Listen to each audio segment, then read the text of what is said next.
But right now we're going to talk about budget. And I want you to feel comfortable saying, I don't know of anything in my world that I can get, you can get for free, right, that's going to help you solve your problem. I want to start the conversation right off the bat, because if that person says, well, I don't have any money, am I going to jump in my car? Now, if they don't have any money and they got no way to get it, and I'm not feeling particularly magnanimous that day, it's great to have choices. So let's talk about all the money issues. The first thing that I need you to feel comfortable asking, and there's a way to ask it, is about budget. Now, most people use very salesy language and they say, you know, how much money do you have? Some version of that, right? And the natural inclination of when you ask somebody about how much they want to spend on a car, a house, blah, blah, blah, blah, blah, blah, blah, there's a very good chance that the answer you get is going to either be concealed or contrived. They're not going to tell you the honest answer, not because they're bad people, but those are the kind of questions that they don't want to expose themselves to. And the illustration that we use as to why is when you bought your first car. Right, you go to the lot, you're buying your first car, the salesperson says, how much do you want to spend on a car? And the salesperson said, and you say, $10,000.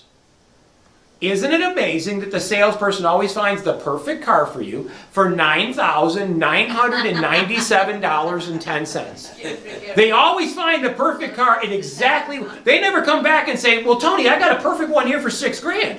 You can keep your $4,000. This is perfect. It's exactly what you want for $6,000. He's never going to tell you that. And as a result of that, we now inherit every bad selling relationship you've ever had.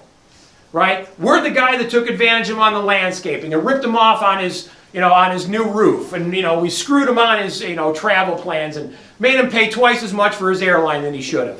We inherit all of those bad things. So therefore, now this person, when they hear this language, their natural inclination is defensive, and their natural thing to do is create the defensive posture. Conceal and contrive. Does everybody get? I want to make sure everybody gets that. Here's the language that I would like you to use. Now, there's specific phraseology in this which for some reason diffuses that. All right? So I will ask people, do you have a budget set aside for this that you can share with me in round numbers? I don't want to know the exact number, but in round numbers. For some reason, when you say round numbers, they feel okay with being at a higher level of honesty. Because anyone who's ever been in any business, have you ever had a client ask you how much something is?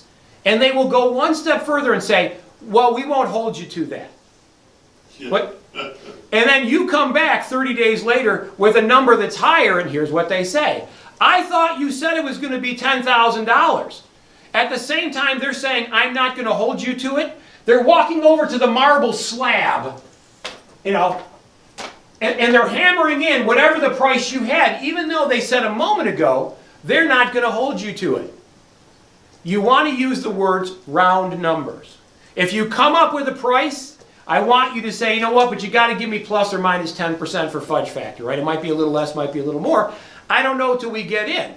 But each one of us is an expert at what we do. We can look pretty easily. I've been doing that to people who I want to know how much I'm going to pay them to do something. Absolutely. So I was interviewing accountants recently, and I'm like, in round numbers, how much would it take for you to do my taxes or check in on quarterly? And she started like blah, blah, blah, blah, blah. Like, it made her so uncomfortable. Yes, absolutely. It was so funny. Because most people don't have a set price.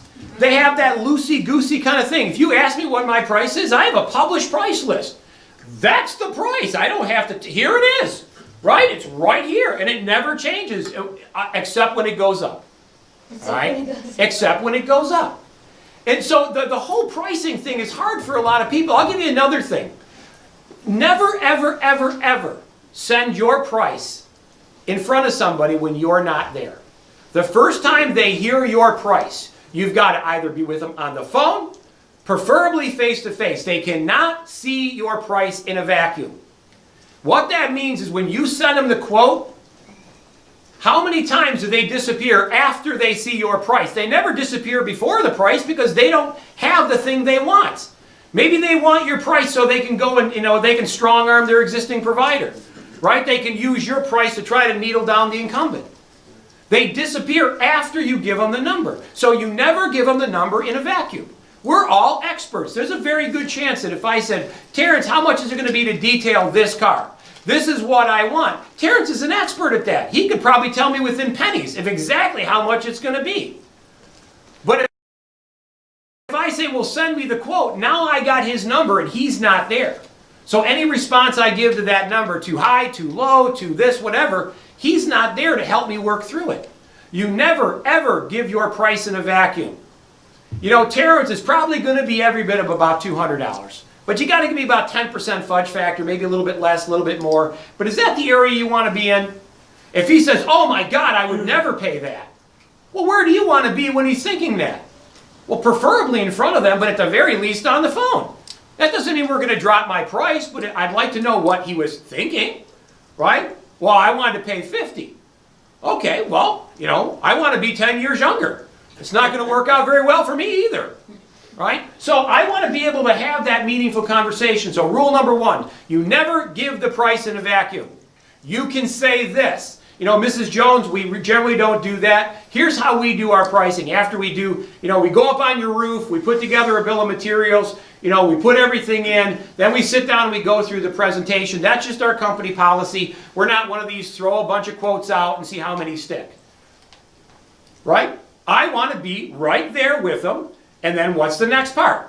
And Mr. Jones, at the end of our conversation, if it makes sense to go forward, I'll have you sign the quotation. I'll take a $1,000 deposit to get started, right? And then we're good to go. Or it may not be a fit. We're not a fit. The price isn't right, whatever. And I'm going to say thank you, goodbye. We set the closing environment. They know at the end of that hour, one of two things is going to happen. And I'm always willing to do what? Invest an hour of my time to see if I can help you. So, rule number one, you never give your price in a vacuum. You never have money conversations that aren't face-to-face or at least voice-to-voice on the telephone.